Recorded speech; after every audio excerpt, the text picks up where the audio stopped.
I built this and worked so hard at it, and outside my control, something happened 4 times. See, when adversity comes to you, you don't know at that moment what's happening. We just have to believe there's a reason for it. 100%. You got to believe in it. Now I know. It took me about 15 years to know why this was happening. Because had any of those one worked, I would still be there. I would never start Opulence. So I needed the experience, and they had to fail for me to sit down and write the blueprint. You know who made it.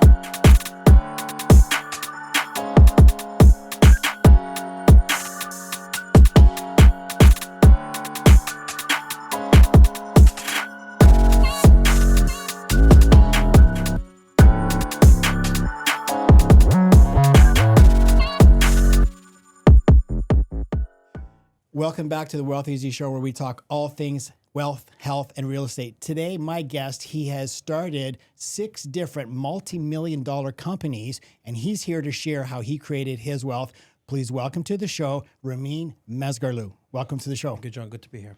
So listen, give our listeners a 2-minute bio. I know you could probably talk for about an hour. I watched your interview. It was a very long interview about your life and how you started, but give our listeners a 2-minute bio about yourself, and then we're going to go through and we're going to dissect how you got started and where you are today, because it's an incredible story of resilience.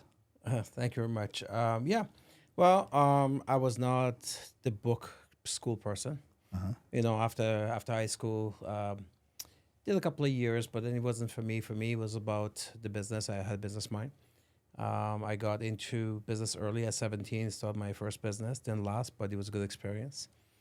At age 25, I made my first million, and I've just been in business. I've been self-employed since I was 20 years old.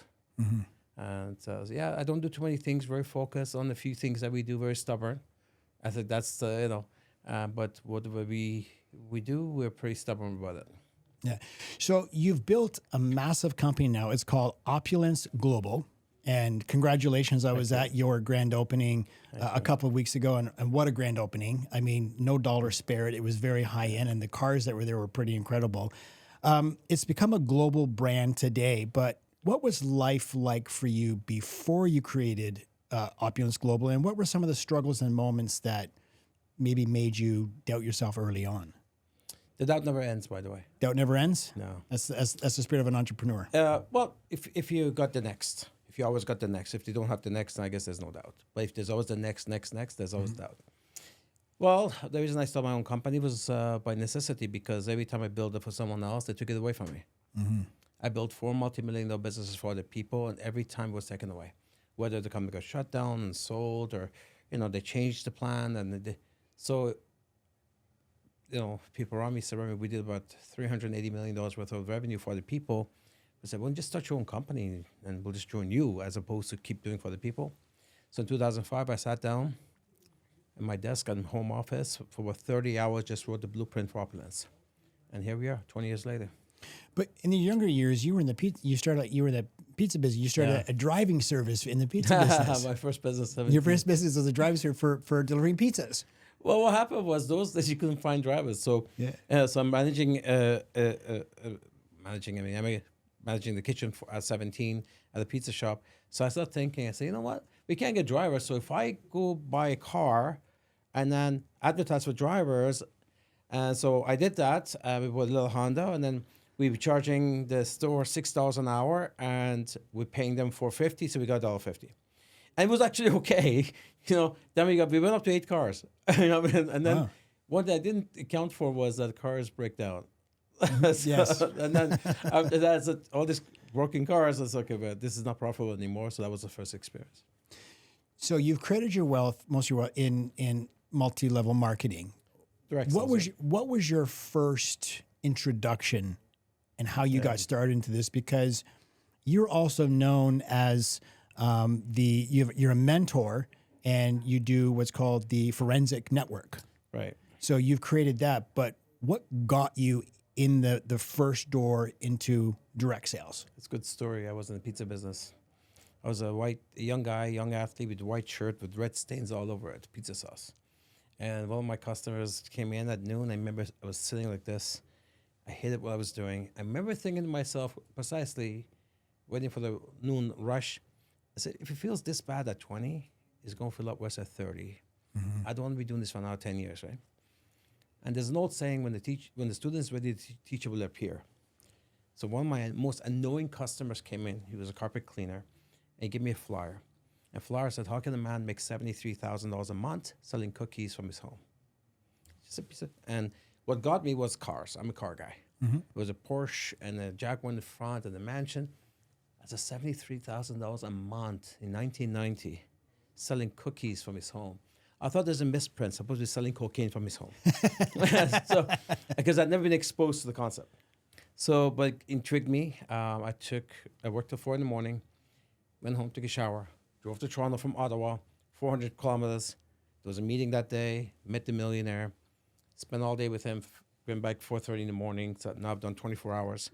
And that's when I launched my business in this profession, and I've been here since.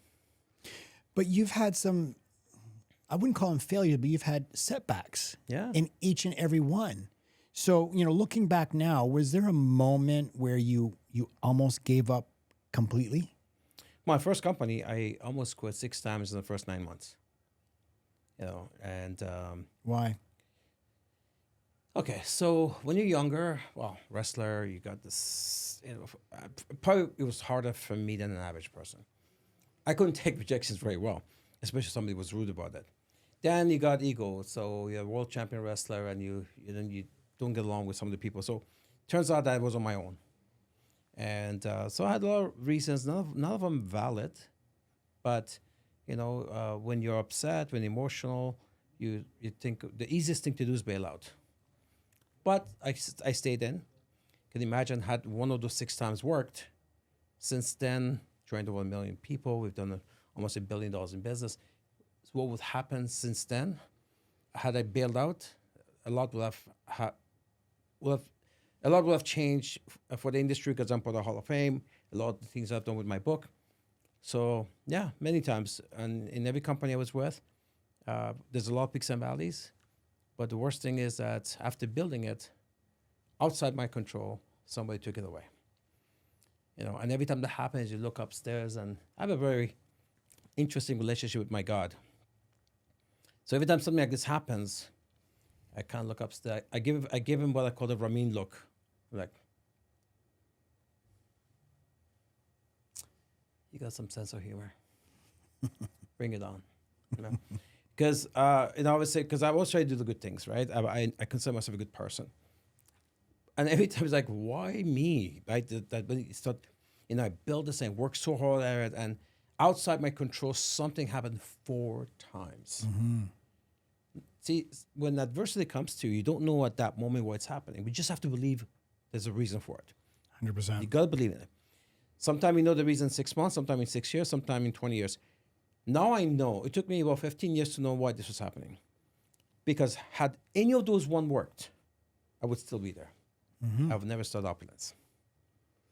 So I needed the experience, and they had to fail for me to sit down and write the blueprint. Hey everyone, it's John. I just wanted to thank you for being here, and I would ask that you please subscribe to the show by just clicking the subscribe button right here. I'd really appreciate it. It helps grow the show so we can get even more successful guests on the program to help you. If you're already subscribed, a huge thank you. When you subscribe, you're going to get access to the program before anybody else does. So if you would, just click subscribe right here. Thanks so much, and welcome back to the Wealth Eazy Show. I believe that wholeheartedly. I'm not a religious person. I'm a spiritual person. I'm the same. And I believe that these were your spiritual guides creating this to tell you it's time to start your own. Because, we were just having a conversation last Sunday. I fell going up a set of stairs, and I completely tore my quadricep off my knee, and having surgery tomorrow. And I'm like, why?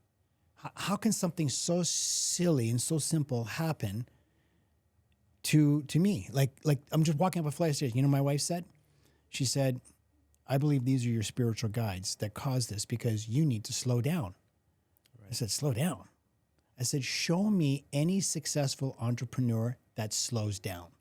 She said, you may not know it today, but maybe you were going too hard, and who knows, if you're not listening to your guides, you're not picking up hints, who knows, you could suffer a heart attack or something much worse. So now you can't go out and play golf 3 times a week. You can't do all the things that you were doing occupying time, which, you know, since this has happened, I finished writing my second book because I'm not spending 4 hours on a golf course 3 times a week. That's 12 hours I just freed up. I sat on my computer. I'm like, okay, well, what am I going to do now? I've got a crippled leg. I can't do much. So I sat and I literally finished writing my second book. Beautiful. So she says, you know, there's a lot of things that you need to do. I started writing a financial course. I get busy, especially in the summertime, because I'm always doing other things. She goes, now maybe you can finish your course. Now you can finish these other things. So I believe, just like what you said, that we don't know why today. Yeah. We figured out could be weeks, months, or years down the road why something happened. And here you are today. You've got an amazing company. It's a massive company. But I watched one of your interviews and you mentioned that there was like a mentor, someone that took you for coffee because you wanted to quit. And he said 2 words to you. I want you to tell my listeners what those 2 words to you, what they were and what it meant to you. But that's probably 6 times I wanted to quit. Yeah. so the 6th time, the top person in that company knew I wanted to quit, and he knew that I had talent. I guess he thought I had talent. And so when he was coming to all of us from Calgary, he told my my business partners, okay, get Ramin to pick me up from the hotel so he could spend some time with me. So I picked him up respectfully. He said, Ramin, let's go for coffee. When the coffee, he says, so he looked at me and goes, so you want to quit? I said, yeah. He says, why? I said, you know, I had all these reasons, but none was valid. Anyway, he said, let me ask you a question. I had a pizza business at the time. I was still part-time at this, right? He says, is this stopping you from doing your pizza business? I said, no. He says, okay, did you find something better? No. Did you reach your goals then? Is that why you're quitting? No. So why are you quitting? So he said, look, at least here, it may be hard for whatever reason, but there's a light at the end of that tunnel. You have the light. So let's fast forward 6 months from now. You quit. You've gone back to your pizza business the way you've been for all these years. Now what? Those are the 2 words. Now what? Changed my life. I've shared that with 1 million people. Every time you want to quit, okay, fast forward 3 days, 6 months, whatever. You're back to where you used to be before the initiative. Now what? Because if that was good, you wouldn't be here. Something wasn't right. That's why you took the initiative. You quit, you go back there again. Now what?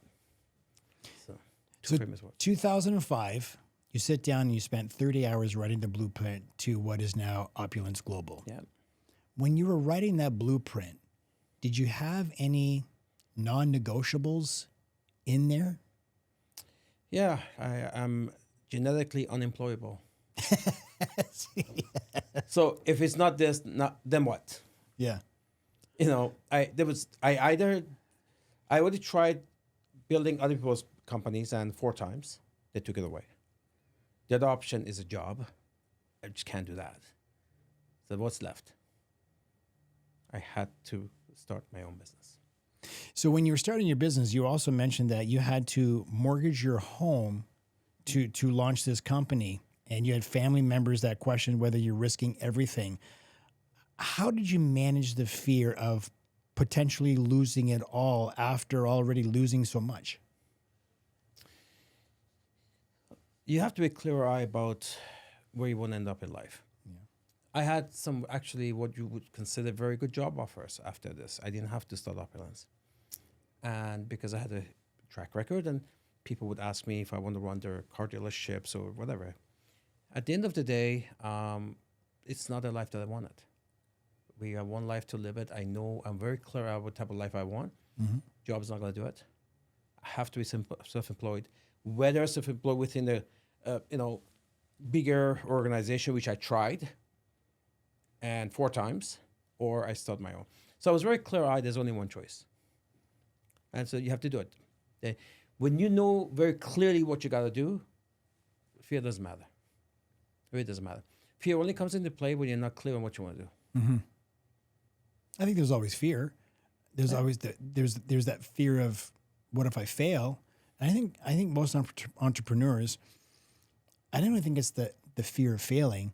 I think it's the fear of what people are going to say. I told you so, right?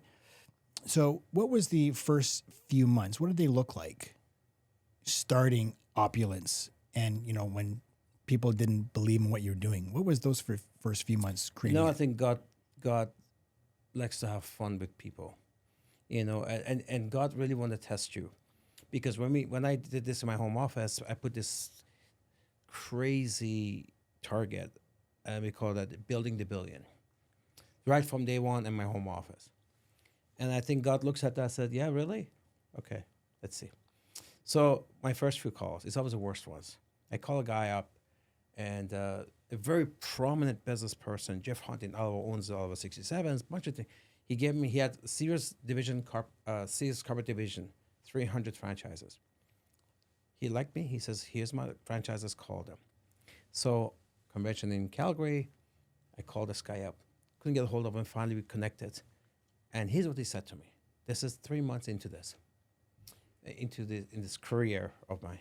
He says, you bothered me with this, He was not really nice. I was a young man. He was older. He was very, very, very rude. I'm a wrestler. Don't forget that. So he said, you're not going to make a penny in this business. What I suggest you do, go get a job, make $9 an hour. I was 20 years old at the time. That's what I'm telling you. I was young. My first company. Not my own. My first company. So first year, 1990, I made $29,000. So my T4 came. I wrote a big letter, what he said to me, with a copy of my T4, and I sent it to him. Because he said, I won't make any money, he says. Next year, I made $92,000. Copied the letter, sent him my T4. $182,000, $250,000, $482,000, $490,000. As copper, I send it to him. Every year, I want to make sure the members what he did. My luck, the biggest one came back. He was out of business. He was out of business. I was upset. He never got to see my best one. I should have been more upset for him not being in business. So look, he goes through so much of these peaks and valleys. I could tell you 100 stories like this. And at the end of the day, you just know, you know what you need to do, and you know what your targets are, you know, and you find your path to that target. If you're clear-eyed about it, fear doesn't matter. There is no other option. I mean, if the target attacks you, you just run. There's no other option, right? So but the fear of target attacking you is worse, because but when something's coming at you, you're just running. So for me, it was about, there was no other option. I think when people have a plan B, that gives them the option. You can't have a plan B. It's plan A or nothing. Yeah. Because I think you're going to rely on that plan B. Well, if this doesn't work out, I've always got this. So you're not going to give it 110%. So I think entrepreneurs need to get rid of that plan B if something doesn't work out. True, but that means they don't have higher targets then. If your plan B is good enough for your lifestyle, for whatever your targets are, then your plan A is not any different than your plan B. The idea is to evolve, achieve things you don't have right now. If your plan B could do that, you wouldn't need a plan A. So people who say that, oh, okay, I'll just try something. See, maybe it works. If it doesn't work, well, I got this anyways. Mm-hmm. That's not how entrepreneurs work. You know, we don't just throw stuff at the wall. Mm-hmm. You know, our time is too valuable for this. So that's the difference between people like me and you and somebody who just says, well, like the difference between, oh, I like to do something versus I'm going to do something. So that's the difference. Exactly. So tell my listeners what Opulence Global is, because people know you started a business, but they don't know what that business is, because you've grown into a massive company. Thank you. We are Canada's premier luxury designer. It's got 3 divisions, really. One is we are a luxury designer, fashion house. Our brands are Fairy, Fairy Marsh, and Posh. So if you ever watch Emmys or Grammys or red carpets, you see celebrities and someone say, who are you wearing? I'm wearing Versace dress, Gucci shoes, Fairy jewelry, but that's us, right? So Next time you watch, you'll know who we are. Then we have our health and wellness company. Very perfect. These are class 3 MPN, very high pharmaceutical grade natural products that we do. And then recently, we decided to take our 20-year e-com business. We worked through a concept I call affiliate e-com, right? This is all online. And then we've taken that concept and we're putting it on a blockchain. So now we have a crypto company the last 4 years we're building. So we're going to launch the very first luxury mall on blockchain. Wow. Yeah. Now, how do you sell these products? Because you've got a very big team. I met one of your top sales guys, Renee, Renee, yeah. and he introduced me to your company. How do you distribute these products? E-com. So we're a luxury version of Amazon. Okay. Except with Amazon, they don't give any products. When you go get an Opulence Mall, it's preloaded with 1,000 plus luxury products that we make exclusive to us. We already got all our logistics built up around the world. We got offices globally, and we ship anywhere in the world, 204 countries and territories within 7 days. 204 countries. Yeah, yeah. So there's no other place in the world that we don't ship. Well, there's some sanctioned countries, but very few. So people, they come in, they launch their own Opulence Mall. Instantly, they're in business. They could sell anywhere in the world. We'll drop ship anywhere in the world. We got complimentary training 4 times a week. They become part of this community of entrepreneurs. And yeah, we just built. So every great founder has had setbacks and failures. What would you say is your biggest setback, and what did it teach you? The scary part for us was 2009. We started 2005, so we start to take off. And 20 days before Christmas, I got a call from when in an e-com business, your whole life is on merchant systems, you know.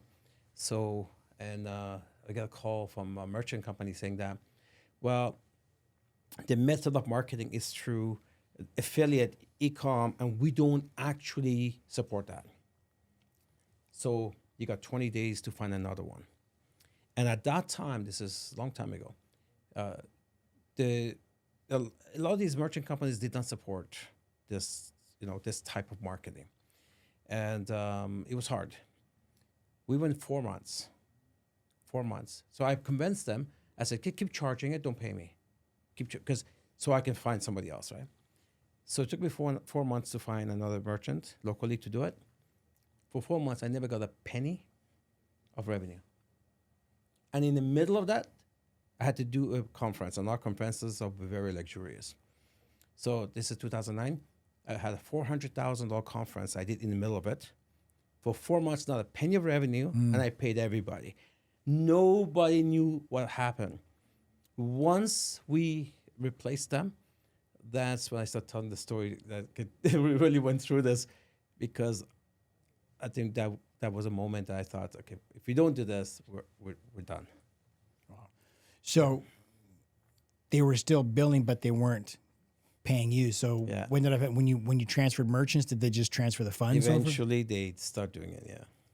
You mentioned you're a spiritual person. Yeah.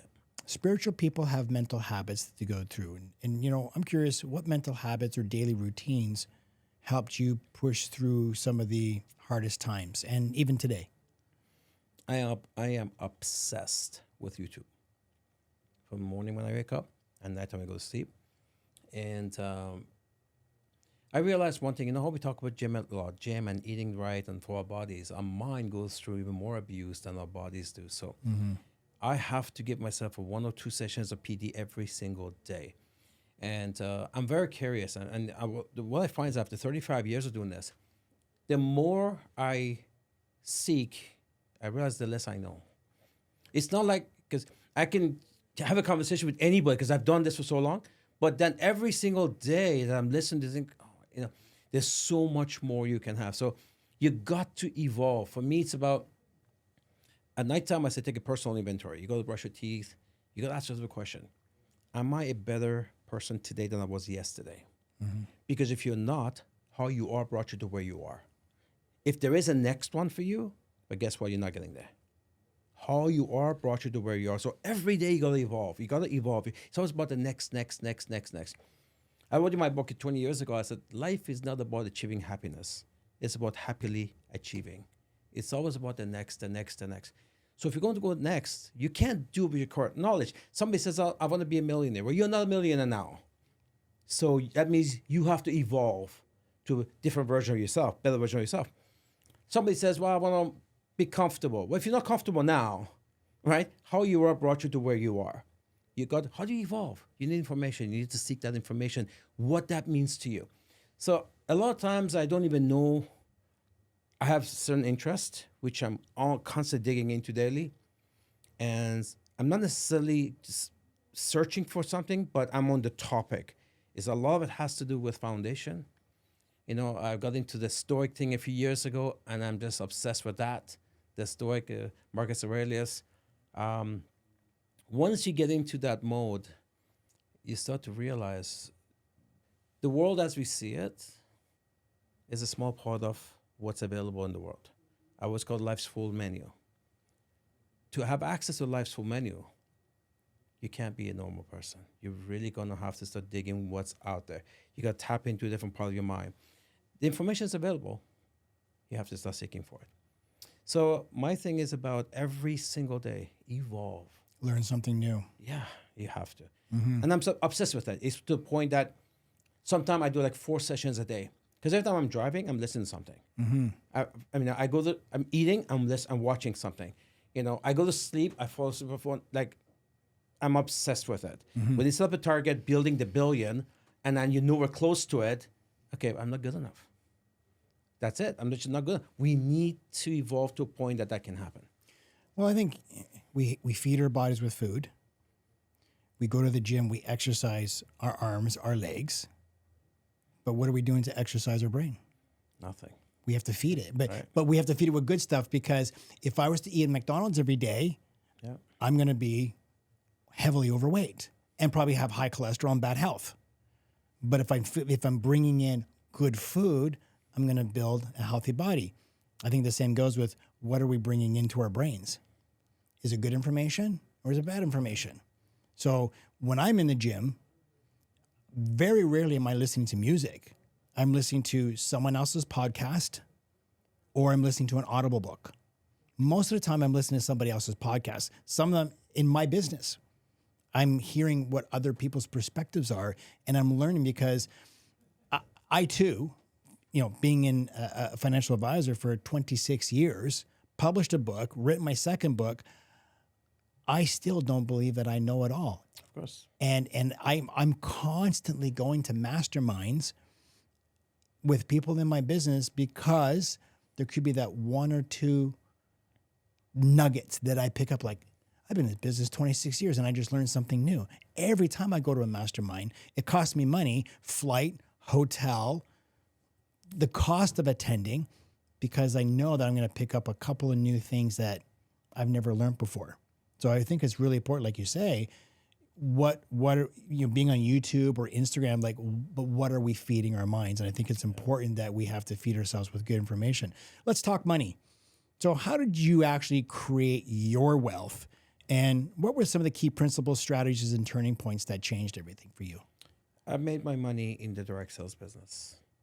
I've been doing it since I was 20 years old. Made my first million at age 25. Lots of peaks and valleys before and after that. And the reality is, if your lifestyle you seek is beyond the norm, then you need leverage. That's all it is. You got to leverage your time. You cannot do your 8 hours and say, I want more than the people who do 8 hours. I mean, at the end of the day, that just doesn't work. So how do you do that?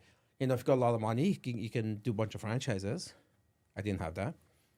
But if I can, instead of moving stores, if I can move people, that's free, right? If I got some skills, then help them and teach them to move more people. So you can see our industry is not about moving products, it's about moving people. Mm-hmm. What happens is that because you move people to want to go from here to here, then all of a sudden the process just automatically happens, right? So that's the whole thing. I spent the last 35 years, it's a leadership business. It's moving people. It's about seeing the spark somewhere, have the eye for put gasoline all over it and make him a superstar. I love this industry because it's the only industry that you cannot advance unless your people advance. So, you go build a team of 100,000 people. And if the team is not, if there's no one's advancing, it's dead. And it's the type of thing that builds relationship long term. It keeps you on your toes constantly. As the team grows, you can never say, okay, well, it's not a store or have a manager running it. You're involved and it keeps you in it. It's alive, it's moving. So for me to be able to do the money that I made, it was about being able to inspire a lot of people, motivate a lot of people, a lot of travels. I remember doing 19 cities in 21 days. So it's is that just speaking and motivating? Yeah, I mean, you expand and your people ask you to go because we're in the dreams business. Look, so again, we talked about this earlier.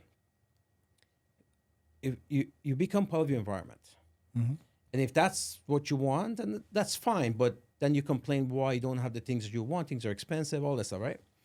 So for me, it wasn't about.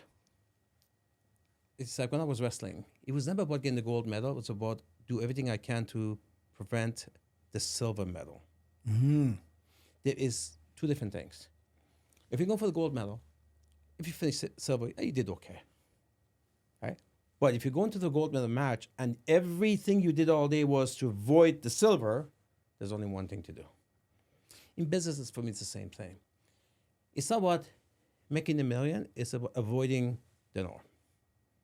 I just can't be part of that because that is not an area that I don't know anybody who's at that level who's not always complaining about things, right? So you either,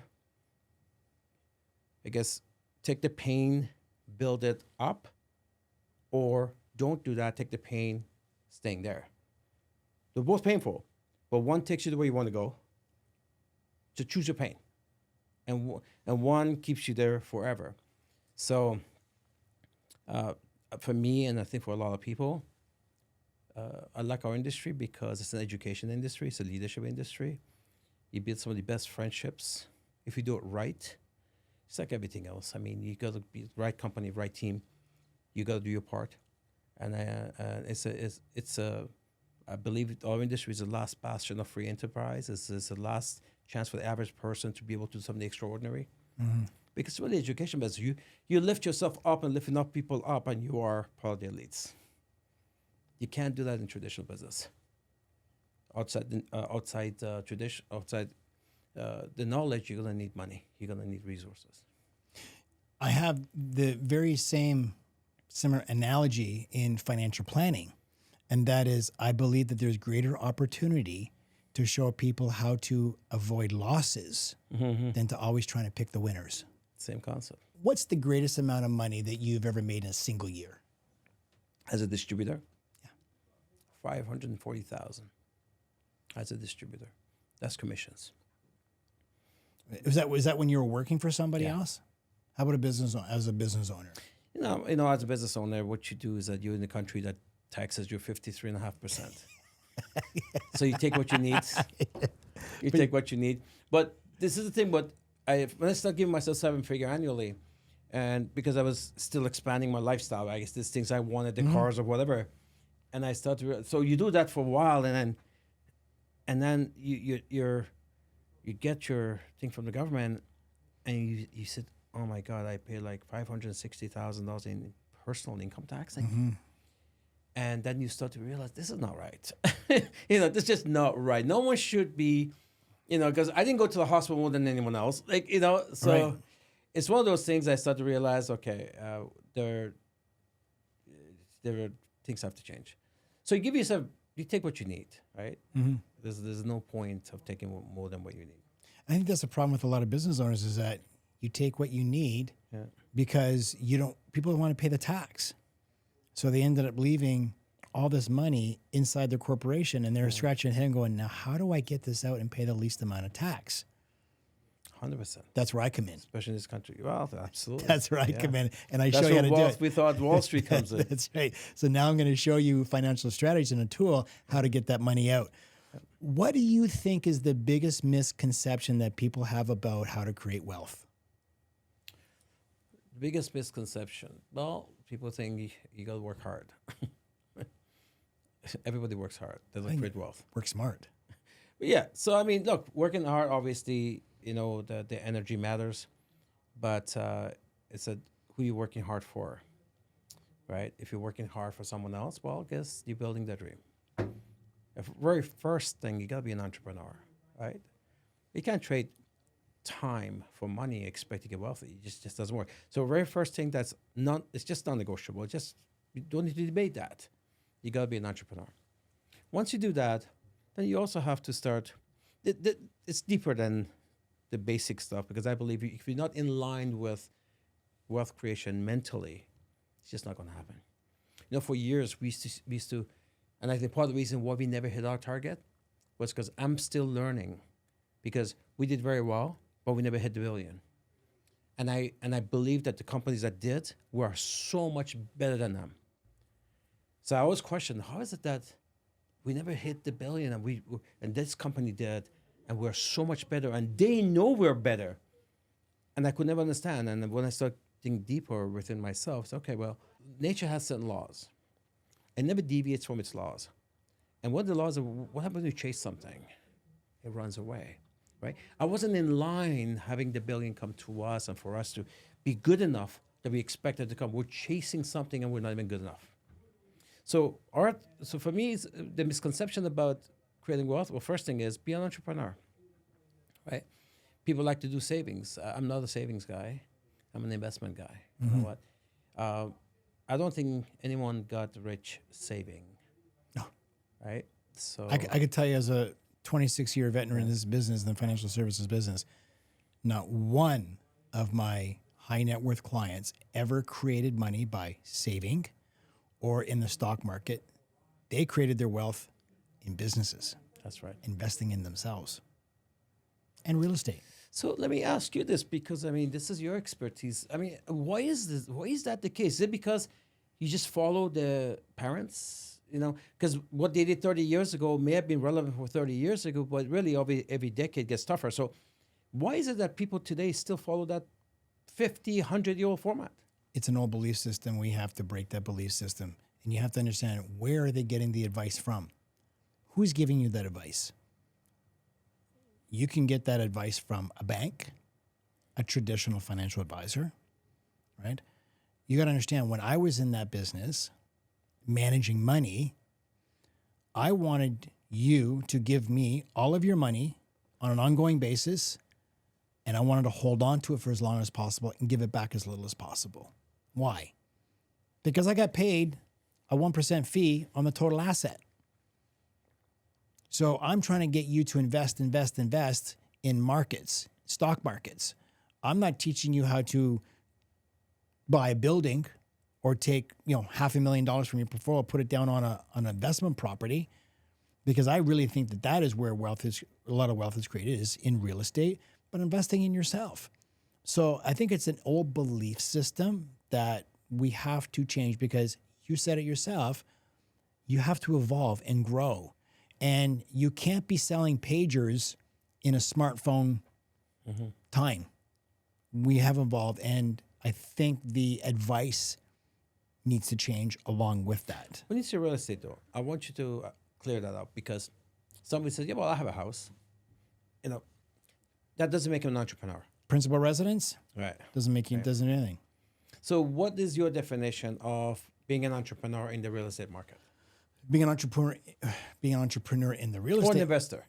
Investor is. Are the same thing, entrepreneurs? We have to define what assets and liabilities are, right? An asset puts money into your pocket, and a liability takes money from your pocket. Right. Okay. Right. I am not a believer in owning where you sleep. Simply not a believer in it, because they're money pits. You keep sinking money into a home, right? It takes money out of your pocket, so a home is a liability.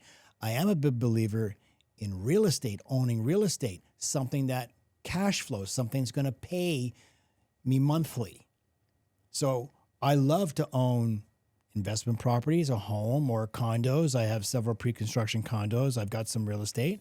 My next venture is going to be into buying a commercial building. I believe that is going to have the growth. Right now, the residential market it's not doing very well, and it's going to take a few years to come back. I don't think we're going to see the That long? I think we're going to see the condo market till 2028 before the condo market comes back. And I've got a few pre-constructions that I've already paid for, and I have to take possession. One of them is next year. But I think the commercial market, that's where you're going to see a lot of growth, and it's very different. So when people says, "Yeah, I own a home," well, is it a principal residence or is it an investment property? Right. Because there's a big difference between those two. One's going to take money into your pocket. The other one puts money in your pocket. Right? And someone says, "Well, you're just paying off somebody else's mortgage." Yeah, but my second book that I just finished writing is called "Your Home Is Not an Asset," and I explain why it's not an asset. Robert Because Kiyosaki said the same thing. yeah, you can build up all this equity into a home. If you lose your job, how do you access it? You cannot access it. But if you have something that's going to pay you on a monthly basis, that's a very different story. That's a different conversation altogether. Have you ever had to completely reprogram your relationship with money? From when you first started to where you are now? Things are very different than when you were 20. How old are you now? 57. 57. You're just a couple years older than me, 54.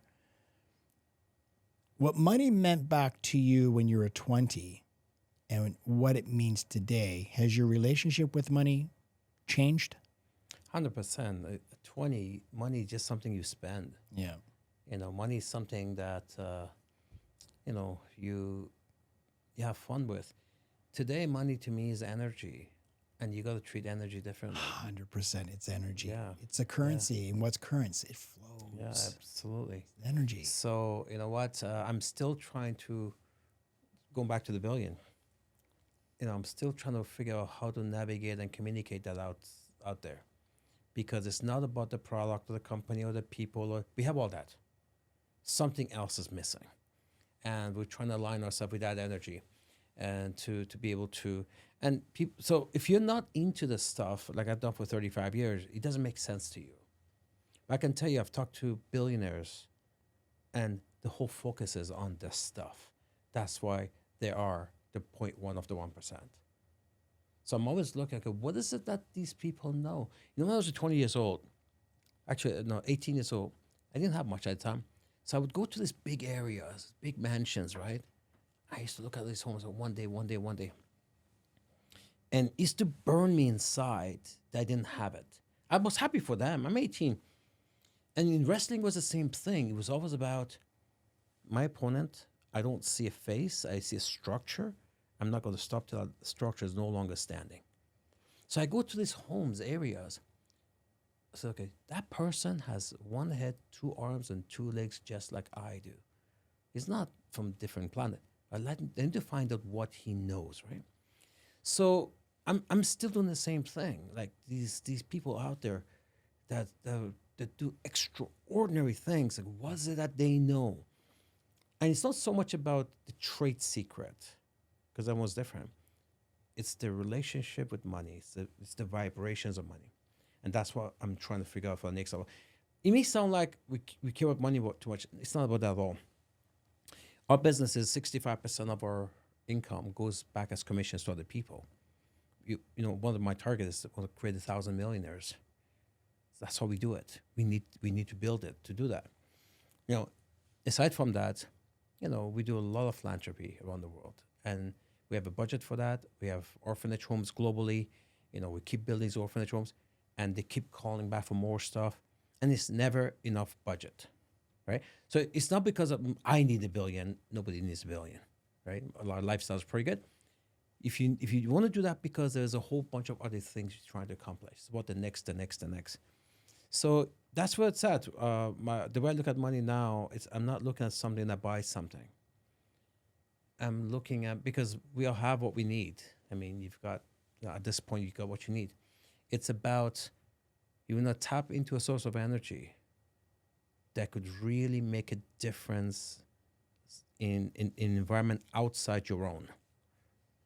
Nobody needs a billion, right? But you want it because you want to do things for the world, for society, for someone. So I'm trying to tap into that energy and how we can attract that type of growth.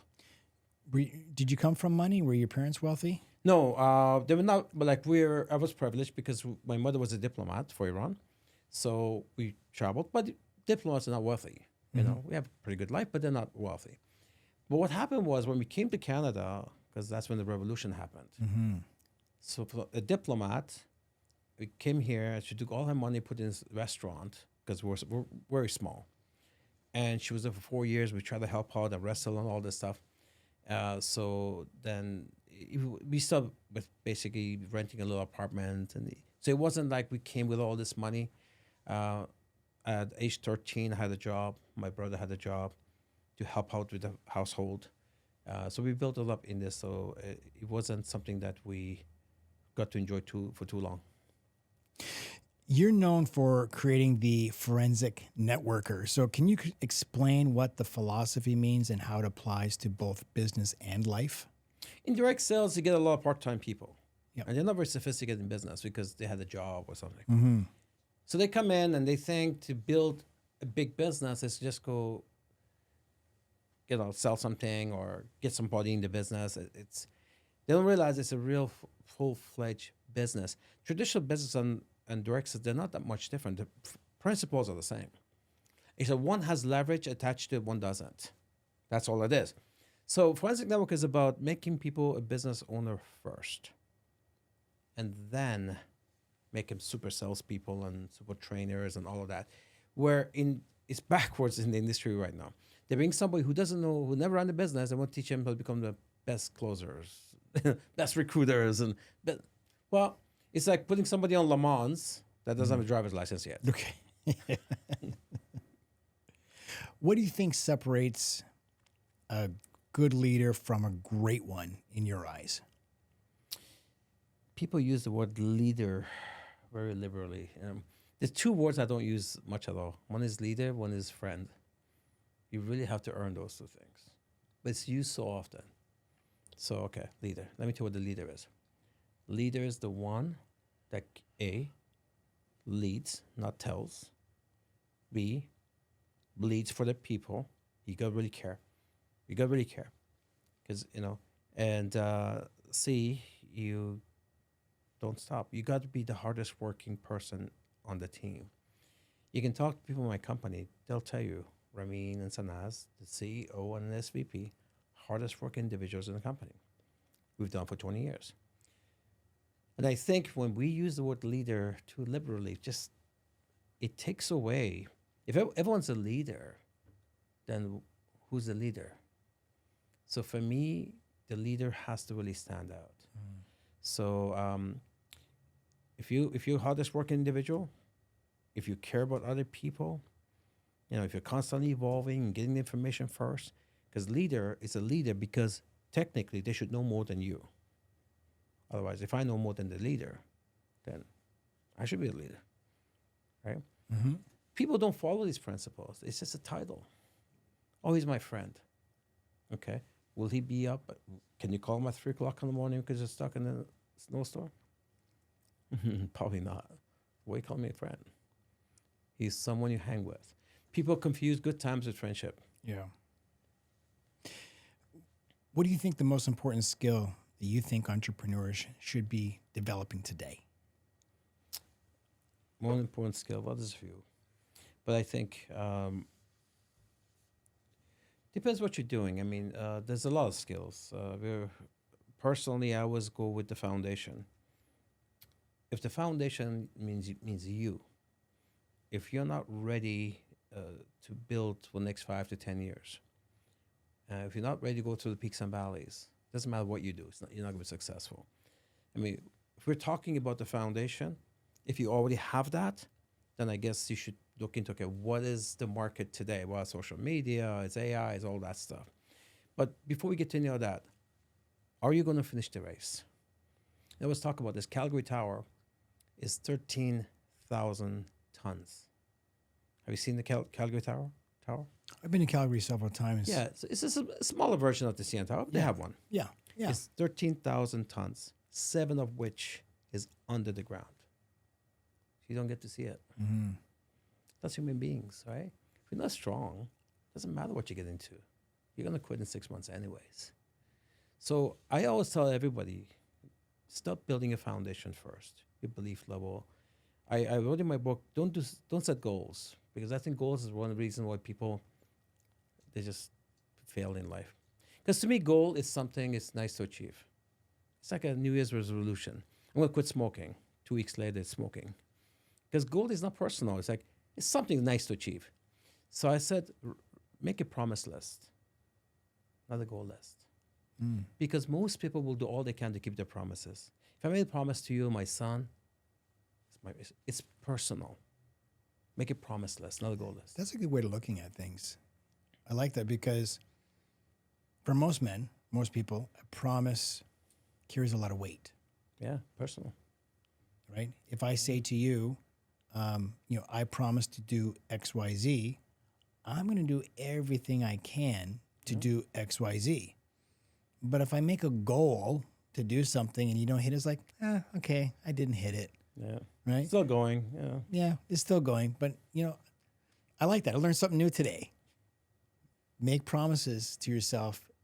Make a not promise goals. list, not a goal list. Right. So, you've been at this for decades, 36 years. How do you stay motivated every single day? When you've been at this for so long, sometimes it's hard to stay motivated. What's it for you? If it's for you, you're not motivated. Because you know what? If you and I have to do things for us, not this level, I'll go take the car for a drive. Right? You go golfing. Right? There has to be a target that's bigger than you. I told you earlier that I was at my home office. I wrote the blueprint. I said, okay, we're building the billion. I didn't need a billion. My life was pretty good at the time, but look, there's not much we can do with a billion, can do with 50 million, right? So why did I say that? Because if I set a low target, then I'll reach it, then I guess I retire. You got to have a target that allows other people to help you get there to reach their targets. So you need a higher target than beyond yourself. And when you do that, you're always going. For me, it's about the next. That's why I said life is not about achieving happiness, it's about happily achieving, because there's always that next thing. The facts are 1/3 of the astronauts, when they come back, they become drug addicts, they become alcoholics, they go absolute crazy. Oh, I didn't know that. Yeah, because what's true with the musicians, because if you're a big musician and you got money and girls around you, they're all on drugs, right? A lot of them, not all. You go alcohol, because at the end of the day, if you have everything, there's no next, then depression sets in. You need a relief. So if you've been to the moon, what's left? Right. So when they come down, if they don't have that next thing, then they kind of lose it. For me, it's about the next. What's the greatest piece of advice any business owner, billionaire, you say you've chatted with billionaires, what's the greatest piece of advice in business that someone's given you? Keep evolving. Keep evolving? We tend to think we know everything. Yet we don't like our life, or it's not exactly what we want. Oh, there is things that we want still. If you still have desires of the things you don't have, that you don't know everything. But no, we know everything. But we want more, but we don't know how to get it. They call that the arrival syndrome. I know everything. I can't learn. I can't know anything more. You know what I always admire? Someone like Brian Tracy, for example, Warren Buffett, Charlie Munger, the late. These people are approaching 100. Their mind is as sharp as anything. And the way I'm 57, sometimes I still forget people's names. Like, how did these people's mind, all they do is that they take new information every single day, new information, and they're constantly reading, constantly evolving. That's why, for me, I'm obsessed with that every single day. If I'm brushing my teeth at nighttime, question is, did I evolve today? That's excellent. If you can go back to your younger self, what's one piece of advice that you would give him? Well, I think for a lot of people is that I'd like to use this word, typical terminology, be more responsible with, but I think I would have educated myself more on what money is. Because when you're younger, money is just a bridge to get to the things you want because you think there's more money will come. Nobody taught me about the peaks and valleys, especially in our industry, because you can go from 0 to 10,000 a month when you're young, thinking, oh, okay, I'm paid, it's going to go to a million. You don't realize that there is a valley. That's 100%. That's not the laws of Ramin. There's the laws of nature, peaks and valleys. So then next you know, it comes down here and you quit because, I guess, it didn't work. Not realizing if you keep on going, then there's the next peak coming, right? I just want to understand the laws of nature better because the laws of nature governs our lives. Mm. What do you want your ultimate legacy to be? Not the company, but the man behind it. It's probably the only area of my life I've never thought about that because like I like doing things for, like, so we do a lot of philanthropy stuff, but I don't want, but my name is not on there. Like, I don't really care about that. Yeah, okay, we build Canada's premium luxury designer. Okay, maybe, I'm very proud of our brands. We did that, but I guess the only person I care about, and I'm just being genuine about this, the only person I care about that would want him to say that to respect what I've done is my son. I just want him to say, my dad was this, my dad was that. Mm-hmm. The rest, honestly, maybe I'm too arrogant for that. The rest doesn't matter. So my legacy, if I'm setting up, is only for my son to say my dad was somebody that I admire. You have just one son? One son. How old? He's 16. Okay, I have a 14-year-old. I have one. Yeah, my son is he wants to play for the NBA. I checked my phone. He's 16. He's 6'2". He plays for the highest teams right now. Oh. Yeah, he's very serious. Our family, we are like that. My brother used to wrestle for Canada. My niece Cheyenne, she's 14, won the Canadian and World Jiu-Jitsu Championship champion. His older brother Omid, a warrior, 2-time Canadian champion Jiu-Jitsu. Like I said, we don't do a lot of things, but whatever we get into, we're pretty stubborn about it. Yeah, my son is 14, 6'1", doesn't play basketball, but he plays baseball and he's a pitcher. So Nice. I've got him right now doing an elite pitching camp for 10 weeks. He wants to work on his pitching. And we're watching the Jays last night. And, the one pitcher for the Yankees, Schlitzler, he goes, "Dad, that guy looks pretty tall." I go, "That guy's 6'6". And I said, by the time you're finished on growing, you could be 6'5" or 6'6". And imagine the leverage that you have coming off that mound with your arm. What size the feet? Size 12. Already. He was a 12 at 13. When he was 13, he was a size 12. It's like this kid. Well, his mother, she's Persian, and Nice. she's 5'9". So she's Same for me. It's the mother's side. Thank God. Yeah. She's tall. Yeah. But yeah, he's a great kid. And he loves sports. So, but this has been great. I want to thank you for coming here. Now, if people want to get involved with the direct sales with Opulence, how can they contact you or get involved with Opulence? Opulence.com. Opulence.com? Yeah, opulence.com. You can go find us on social media, on Instagram, Facebook, all that. Or just go to opulence.com and just, it's a different type of company. Yeah. It doesn't resemble anything that the industry's done the last 80 years. So I welcome people to come and take a look. Well, I've been to your new location and I was really impressed with the designer bags, the shoes. I'm a shoe guy. Yeah. I noticed the shoes you wore coming in today, but I'm a big shoe guy. I love just everything you had, the women's shoes, the women's bags, the sunglasses, the jewelry, the watches, very, very beautiful stuff. So congratulations to you on that and your success. Guys, if you want to share this episode with other people, please do so. It's Wealth Eazy.